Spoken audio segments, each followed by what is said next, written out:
Naniniwala po ako mga kapatid na ang plano ng Diyos sa ating buhay is not just for us to survive, but to thrive.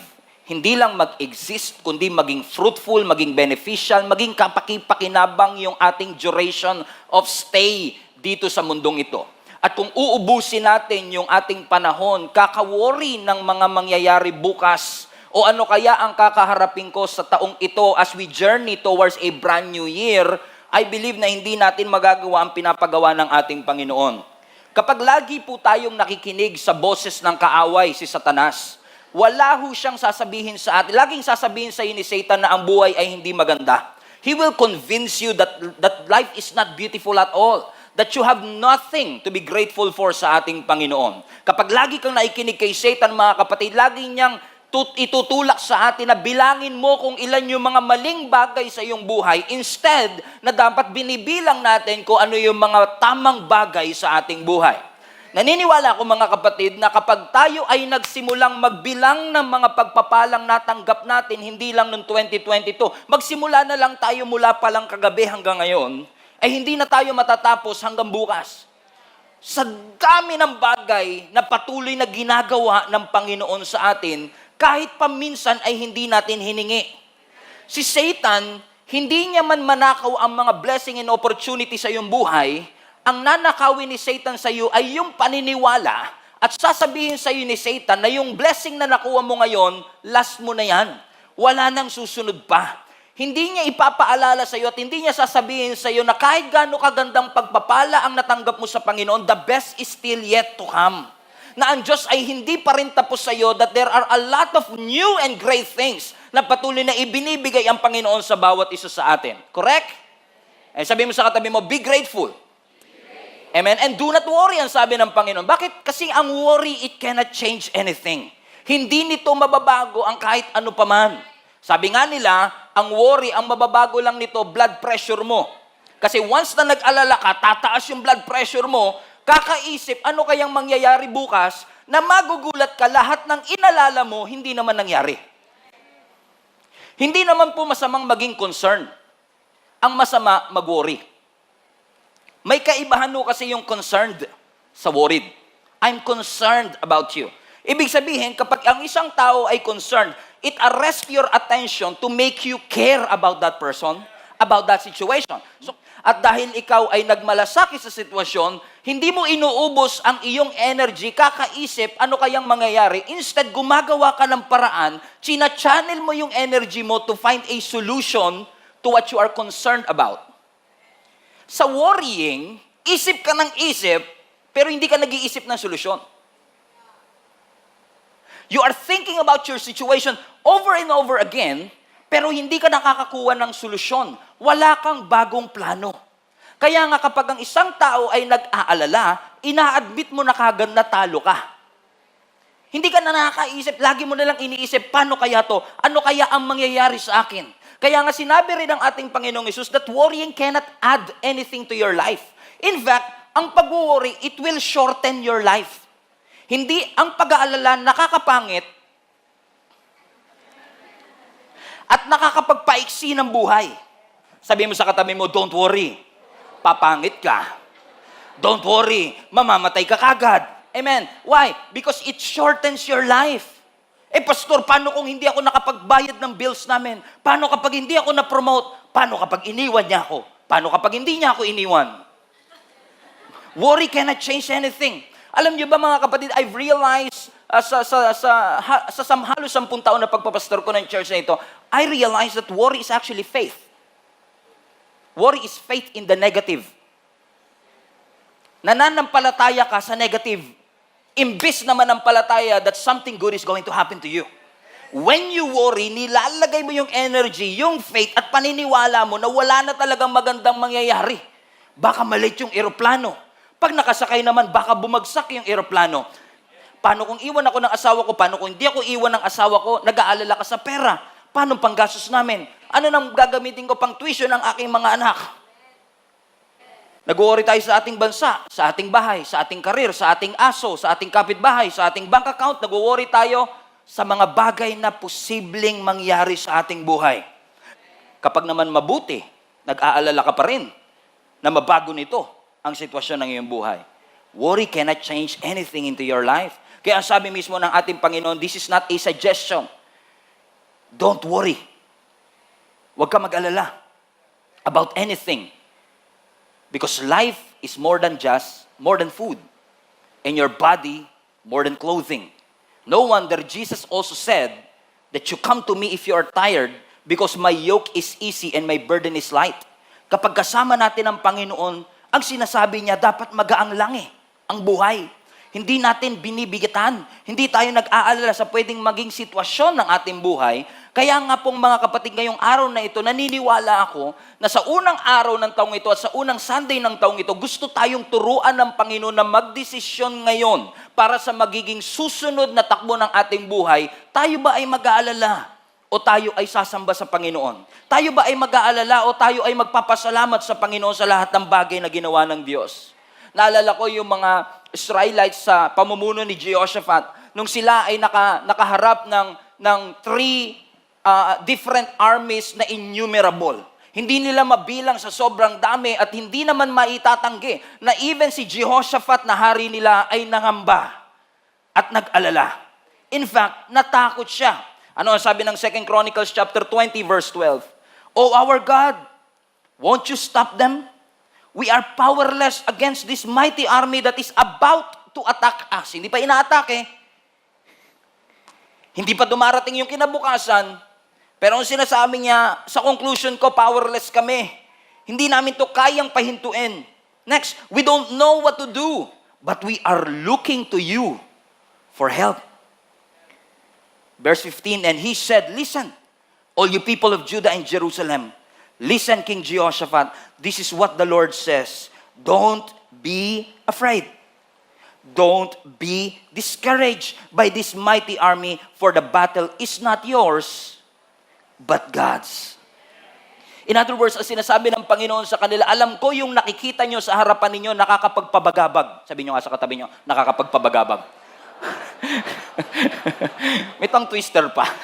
Amen? Alam ko na yung nakikita niyo sa harapan ninyo ay nakakatakot.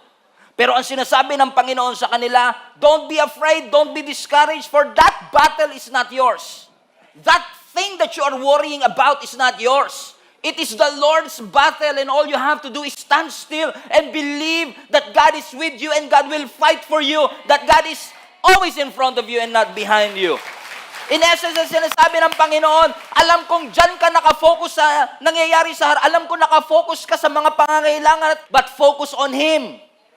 Focus on Jesus Christ. Because when you worship God, you focus on Him.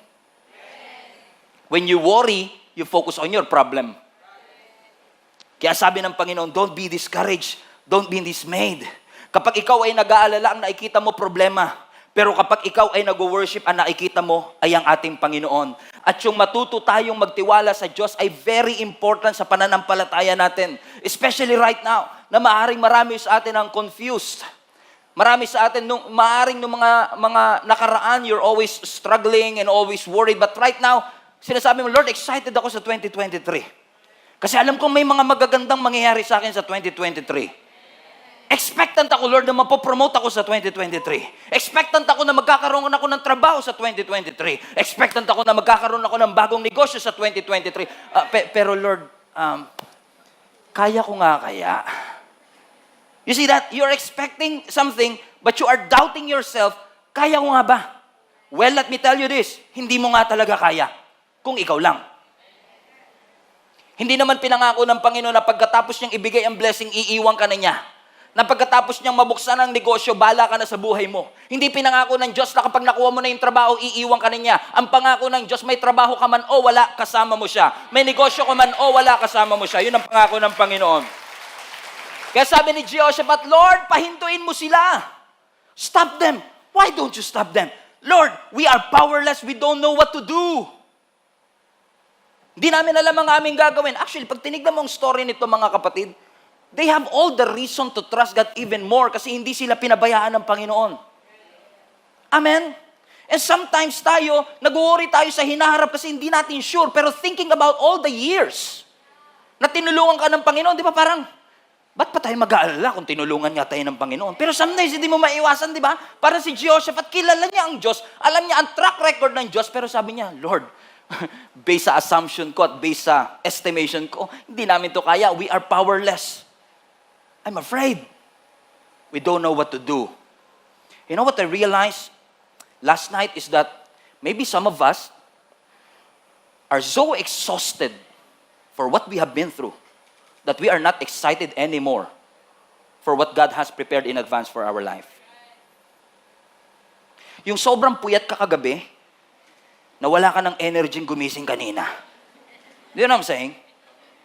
Amen? May mga kilala ba kayong ganun, mga kapatid?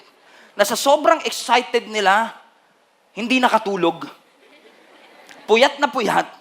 At pagdating ng kinaumagahan, wala na silang energy because all their energy were already exhausted nung gabi pa lang. May kilala ba kayong ganun, mga kapatid? That they are not excited anymore na umasa sa Panginoon. I mean like, sabi ko nga kay Lord, ito pag-uusapan. I mean, pag nag-search sila ng YouTube ng mga preaching ko, ang daming kong preaching about this. Ang sinasabi lang ng Panginoon sa atin, this is a message that needs to be reminded over and over again because this is also the sin that we keep on doing over and over again. Worrying is a sin. Let me repeat. Worrying is a sin. No, amen. Let me repeat again. Ang pag-aalala ay kasalanan. Kasi tinatanggal mo ang iyong pagtitiwala sa Panginoon at binibigay mo sa inaalala mo. Pastor, di mo alam ang pinagdaanan ko. Dinurog ako ng 2022, Pastor. Wasak na wasak ang puso ko ng 2023 sa lahat ng bagay. It's been a rough year. It's been a long journey. It's been a difficult journey for my life. Hindi tayo nagpapaligsahan ng pahirapan ng taon. Okay?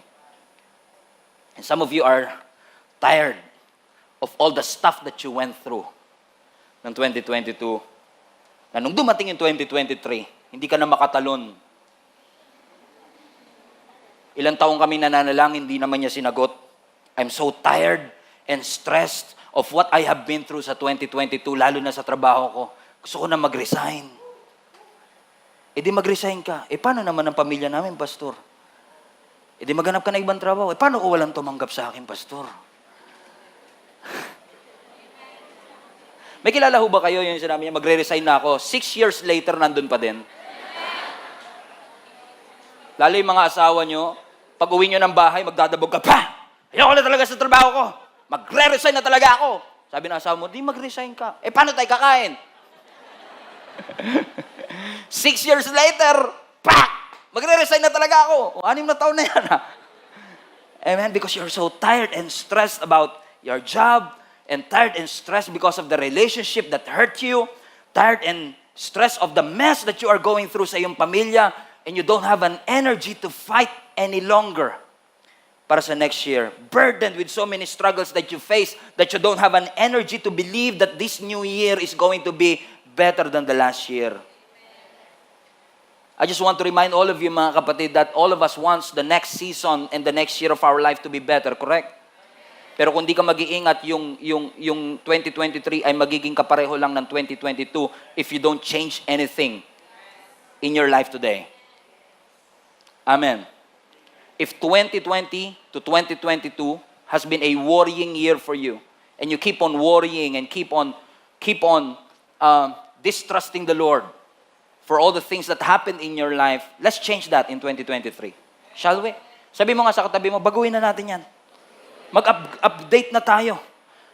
Kasi kapag di ka nag-update, di ka nag-upgrade, you will deal with the same issue and with the same problem again. And on 2024, you will be praying the same prayer na, Lord, tanggalin niyo po ito sa buhay ko. Buti pa yung cellphone natin, every year nag-update. Pero yung buhay natin, yung ugali natin pang 2014 pa, hindi pa rin natin binabago. Sabi mo sa katabi mo, parang ikaw ang topic ni Pastor ngayon.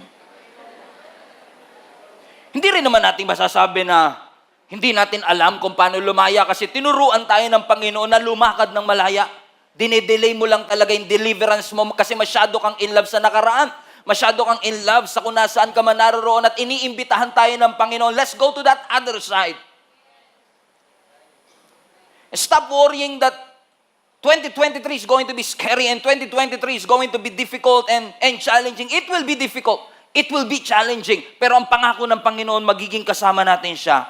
Stop postponing your peace. Stop delaying your deliverance. And start trusting right now that whatever it is that is going to happen, kahit walang assurance, alam natin na yung assurance na kasama natin ng Panginoon, laging nandyan. Naalala niyo si Peter? Gusto niya lumakad sa tubig kasi nakita niya si Jesus na lumalakad sa tubig. You remember that story? At sabi niya, Lord, if it is you, command me to walk on water. And sabi ni Jesus, come. And sabi ng scripture, Peter got out of the boat and walked on the water. That's interesting. And when we read that, parang binabasa natin na parang normal lang. Wala pong taong lumalakad sa tubig. Hindi na tayo dapat magulat na si Jesus lumalakad sa tubig. Pero si Peter nakalakad sa tubig is a miracle. Pero what's even more miracle, para sa akin, is that nung inimbitahan siya ng Panginoon, humakbang agad siya at di siya nagsalita. Knowing Peter, he might ask a few questions before. Pwede niya sabihin, Lord, sige, hahakbang po ako, pero okay lang po ba mangako ka sa akin na hindi ako lulubog? Okay lang po bang pumirma ka ng promissory note na kapag lumubog ako, siguradong sasagipin mo ako? Because kung tayo si Peter, ganun tayo eh. Bago tayo humakbang, bago tayo magtiwala, bago tayo umasa, Lord, mangako ka muna. Where are your promises? I will not worry kapag nangako ka sa akin. That's interesting because sometimes, pinanalangin mo na, winori mo pa. Oh, actually, mga February, magigets niyo yung sinasabi ko na yan. Oh!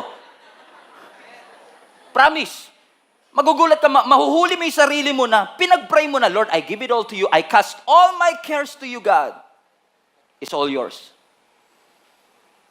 3 minutes later, nakarating kaya yung prayer ko na yun? Baka hanggang kisame lang yun eh. Hindi ka na worry. Nadagdagan ba yung problema mo? Kasi problema mo pa ngayon, kung nakaabot ba? Kaya ngayon sabihin mo, tawagan ko kaya si pastor para sure. Kasi malapit yung kay Lord eh. Amen? Make a choice today, my friend. Worry or worship, make a choice. Will you count what's wrong in your life or will you start counting all the blessings that God has done in your life? Let's start counting all the blessings that God has done in your life. Ang sabi ng pagdududa, absent ang Diyos mo. Ang sabi ng pananampalataya, He will never leave you. He will never forsake you. Ang sabi ng pagdududa, we toil all night, but we caught absolutely nothing. Ang sabi ng faith, launch out into the deep, for you will catch more fish. In faith, you can see what is impossible. In faith, you can do what is impossible. Hindi mo lang makikita, magagawa mo. Kaya ang sabi ng Panginoon, don't worry. And He followed by verse 24, consider the ravens. Ano sabi? Consider the ravens. They do not sow, they do not reap, and they don't have storeroom or barn. And yet, God feeds them. Everybody shout, God feeds them. Sino yung them? Yung ravens. How much more valuable you are than birds. Look at this phrase. Consider the ravens. That word consider means reflect, ponder, realize, appreciate the ravens. Kasi sinasabi, on context, sinasabi, huwag kayong mag-alala kasi dami nyo iniisip. Now, I want you to realize what the ravens are doing. Appreciate them. Tignan nyo sila. Kasi nakatingin kayo sa problema, sabi ng Panginoon, tignan nyo yung mga ravens. Kasi masyado kayo nakafocus sa wala kayo. Hindi nyo nakikita yung blessing na binibigay ng Panginoon sa kanila. Tignan nyo sila, sabi ng Panginoon. Hindi sila nagtatanim, hindi sila umaani, pero kumakain. Hindi sila engineer, hindi sila architect, wala silang negosyo, pero kumakain sila. Sino nagpapakain? Ang Diyos. May nakita na po ba kayong uwak na nagsasaka? Meron? May nakita na po ba kayong uwak na may bank account? Wala. And yet, God feeds them. Pinapakain sila ng Panginoon. Amen. And sometimes, we have this thinking na, Pastor, hindi ko ina-imagine na magiging ganito ang aking buhay. Hindi ko na-imagine na magiging ganito. Ang sabi ng Lord, hey, reflect. Appreciate. Consider the ravens. Kung sila nga kumakain, hindi ba mas mahalaga ka kesa sa ibon? So reflect, ponder, and appreciate. And I've realized, mga kapatid, marami tayong blessing, hindi natin mabilang kasi hindi natin makita. Let me repeat. Marami kang blessing, hindi mo mabilang kasi hindi mo makita. If I tell you right now to count all your blessings, let's start counting our blessings. Oxygen. May damit ka ngayon. Nakapag-almusal ka kanina? Yes. May natira ba sa medianoche kagabi? Correct. Dami. Hanggang 2 weeks pa yan. Yung spaghetti na yan, hanggang 2 weeks pa yan. Correct? So, ibig sabihin, meron ka ng guaranteed food for 2 weeks. Pero magpapadeliver ka pa rin mamaya niyan, for sure. Correct? May natira pang pera kahit konti? Ayaw parinig ba? Kautangan ako nito, Pastor. Let us count the blessing. May sapatos ka? Okay? Nakakalakad? Praise the Lord. Tumaba ka? Yes, yes. Amen, amen. Amen, amen, amen, amen. Amen. May buhok? Oy. Amen. Nakakahinga? Nakapag-church? May pamasahe pa uwi? Ay, hindi, nakakailang minuto na tayo pa lang. Because if you will start to count all your blessing, hindi kaya hindi natin mabilang kasi hindi natin nakikita. Kasi nakatingin ka. Kasi sabi ng Lord, teka lang, hinto ka muna sa pag-aalala, tignan mo nga yung mga ravens. Ibig sabihin, baguhin mo yung pananaw mo. Sila nga eh. Walang bank account, wala silang mga kung ano, pero pinapakain sila ng Panginoon. Ikaw pa kaya, tingin mo ba kapag nagugutom ka, titignan ka lang ng Panginoon, sasabihin, kawawa naman itong mga to, walang makain. No, God will feed you. God will use somebody to feed you. In fact, we are a living testimony. Ang pamilya ko po ang living testimony na kung walang-wala ka, meron ka pa rin Diyos. Kasi sa panahong walang-wala ka, makikita mo ang kamay ng Diyos na gumagalaw na hindi mo alam kung saan kamay ng Diyos kinuha, kanan ba o kaliwa. Pero ang alam mo lang, nag-provide ang Panginoon. Nag-provide ang ating Panginoon. Baka kaya hindi mo mabilang kasi hindi mo makita. Naipagpasalamat mo na ba yung bagong trabaho? Naipagpasalamat mo na ba na kahit walang increase sa sweldo, may sweldo ka pa rin? Naipagpasalamat ba natin yung hapag natin, napapanis na nga yung mga pagkain natin? Sa totoo lang.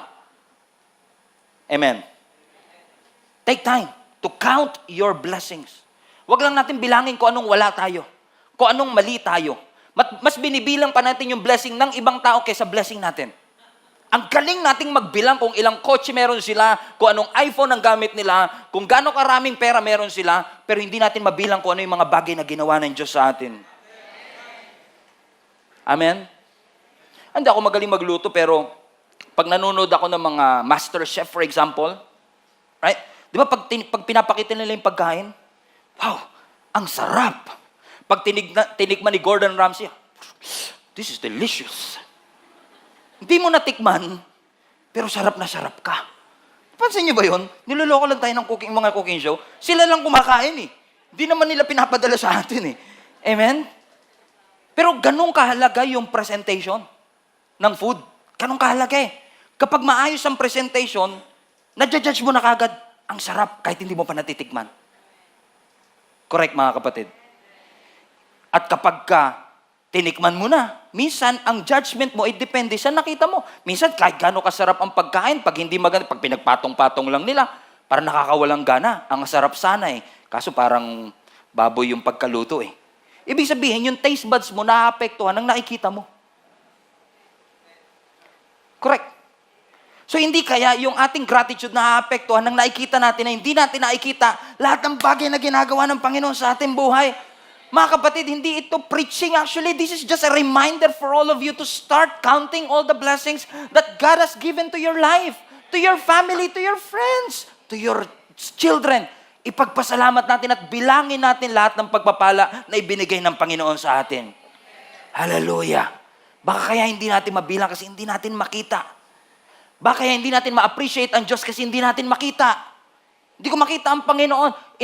Invisible ang Diyos. But He's not nothing. He's there. And we know He's there. Because we can see the effects of what Jesus and what God is doing in our life. Correct? Hindi yan katulad ng, for example, kayo ng jowa mo.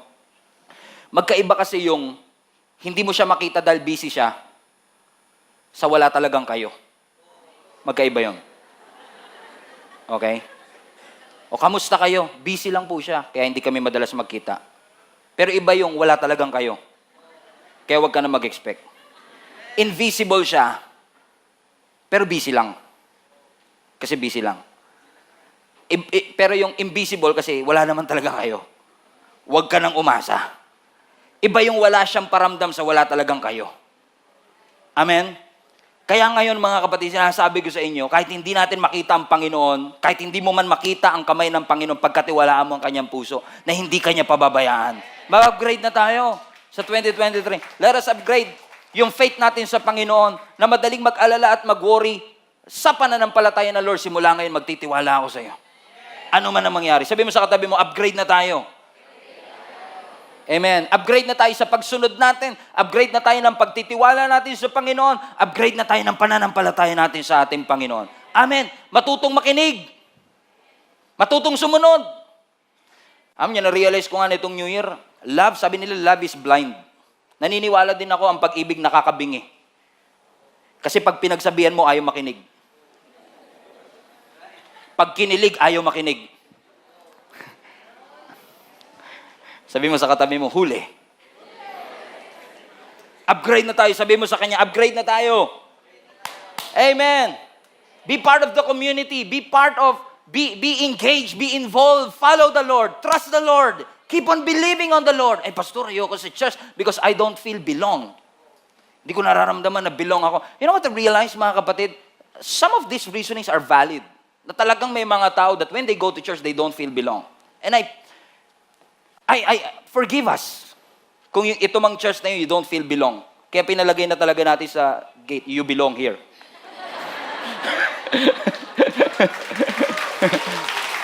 Oh, praise the Lord. Pero, hindi lahat na nagsasabing, I don't feel belong. Talagang hindi sila feel belong. Baka ang ibig mo lang sabihin, kaya ayoko sa barkada na yan, I don't feel belong. Ang ibig mo lang sabihin, you don't feel tolerated. Magkaiba kasi yun eh. Kaya feel mong bilong ka kasi na-tolerate ka nila kahit mali. Bilong ako dyan eh. Kasi magkakasundo talaga kami kahit nga mali, okay lang eh. Amen? Pero this year, I want to challenge all of you. Let's launch out into the deep. Let's stop worrying, stop these things na, tanggalin na natin yan. Mag-level up na tayo because it's a start of your faith to the Lord. Nasabihin mo sa laga, Lord, simula ngayon, I will keep trusting you no matter what. Kung paano sinabi ni Apostle Paul sa mga early church, be strong. Magpakalakas kayo. By now, your faith must be stronger. Yung nakakapagpaiyak sa iyo sa 2014, wag mo nang hayaan makapagpaiyak pa rin sa iyo sa 2023. Yung nakakapagpatampo sa iyo noong 2014, wag na yun makapagpatampo pa sa iyo sa 2023. Yung nakakapagpadabog sa iyo noong 2020, hayaan mong wag na yun makapagpadabog sa iyo sa 2023. Let us change that attitude. Amen. And let us upgrade. Everybody say upgrade. Upgrade. From worrying to worship. From pain to praise. Upgrade. Faith to faith. Grace to grace. Upgrade. Pastor, nag-upgrade na po ako. Dati, pag nagalit ako, once a day lang. Ngayon, twice a day na. Upgrade. Amen? Habang tumatagal, dapat mas lalo tayong lumalalim. Habang tumatagal, mas lalo tayong nagtitiwala sa ating Panginoon. Ang sabi ng Biblia, don't be afraid. Ang sabi ni Jesus Christ, take courage. Don't be afraid. Hindi ko man mabago ang sitwasyon, but I can change the way I see the situation. I can change my response. I can change the way I react and respond to these things that I'm going through. So let us do this, hand in hand, and keep on believing. Hindi, scary man, nakakatakot, di ako sure. Pero alam kong kasama ko ang ating Panginoon. Pwedeng na-underestimate natin ang pangako ng Panginoon dahil sa ating mga nakikita. Posible na tama naman ang iyong napangasawa. You just have to learn to appreciate them. Posibleng nasa tamang pamilya ka naman, but you have to learn how to appreciate them. Posibleng tama naman yung trabaho na napasukan mo. You just have to appreciate that you have a job in the first place. Posibleng nasa tamang simbahan ka naman, you have to learn to appreciate your leaders. Posibleng nasa tamang parents ka naman o tamang pastor ka naman. Praise the Lord. But you have to learn to appreciate them. Amen? This is me. This is all I've got. Wala na, ito na talaga. Binigay ko na lahat. Either you like me or not, you don't have everything, but you always have something to be grateful for. Consider the ravens. They do not sow, they do not reap, and yet God feeds them. Be grateful. Count your blessing. And start worshiping the Lord right now. And as I close this, naalala ko si Apostle Paul nung siya ay nakakulong. Acts 16. Kasama si Silas. They have all the reason para mag-complain at mag-worry. Life and death situation. Nasa death row si Apostle Paul. Kinaumagahan, papatayin na siya. Pupugutan siya ng ulo. And yet, sa dami-dami ng pwede niyang gawin, magreklamo, mag-complain, bilangin lahat ng tamang ginawa niya para isumbat sa Panginoon, he started to worship the Lord. They started to sing songs. Nasabi na scripture, at midnight, nung hating gabi na, nayanig ang buong preso, nayanig ang pundasyon ng kulungan, at silang lahat ay nakalaya. At midnight. Now, hindi sinabi na midnight silang nagsimula. Ang sabi lang, nung dumating ang hating gabi, habang sila ay nagpupuri, nayanig ang pundasyon. Magkaiba yung nagsimula sila ng hating gabi, sa inabot sila ng hating gabi. Alam niyo yung mga nanay natin, huwag ka muna kakain, di pa alas 12. Nung kahapon, huwag ka muna kakain, di pa alas 12. Or kami naman, kagabi, sige kumain ka lang dyan hanggang abutan ka ng hating gabi. You know what I'm saying? Na hindi ka hihinto hanggat abutan ka ng hating gabi. And it was implied in the scripture that they already singing for quite a long time na inabot na sila ng hating gabi. Just think about if you are Apostle Paul and you've been singing for hours and nothing happened. Wala nangyayari. Alas 8 nagsimula na kayo, wala naman nangyayari, hindi kayo lumalaya. And yet, after few hours of singing and worshiping the Lord, narinig sila ng Panginoon. Pinalaya sila ng ating Panginoon. Mga kapatid, I want to encourage you right now, huwag mong sukuan. I know some of you have been praying for quite some time already. You've been singing and worshiping, attending the church, praying to the Lord for years and years para magkaroon ng improvement, ng change, ng pagbabago ang iyong buhay, ang iyong mga anak, ang trabaho mo, ang karir mo, ang pag-aaral mo. And you cannot see anything happening in your life. Just keep on doing it. Just keep on praying. Just keep on worshiping. Huwag mo hintuan. Manalangin ka lang ng manalangin, ng manalangin, ng manalangin, hanggang makita mo ang sagot ng Panginoon sa iyong mga pananalangin. Na ang panalangin natin hindi lang pag-emergency.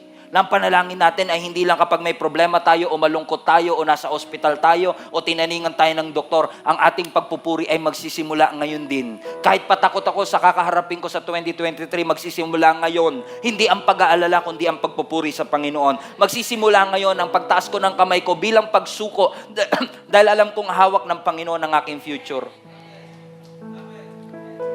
Hindi ko man alam kung anong susunod na mangyayari sa akin. Hindi ko alam kung anong mangyayari sa aming pamilya. Hindi ko alam kung magkakatotoo ba yung sinasabi ng doktor na pwede akong bawian ng buhay ngayong taon. Hindi ko alam kung tatagal pa ba ako sa trabaho. Hindi ko alam kung buhay pa ba ako at makaka-survive pa ba ako sa taong ito. Pahina ng pahina ang aking katawan, pahirap na pahirap ang aking sitwasyon, palalim ng palalim ang aking nararamdaman, pero naniniwala ako na sa tulong ng ating Panginoon, kung ilalagak ko ang lahat ng aking alalahanin sa Kanya, kung mas pipiliin kong sumamba kaysa magreklamo, kung pipiliin kong magpuri, kaysa alalahanin ang lahat ng mga bagay na aking kinakatakutan, naniniwala ko na ang aking buhay sa kamay ng Diyos, hindi man laging maganda, alam kong lagi ko siyang kasama. Nandiyan ang Panginoon.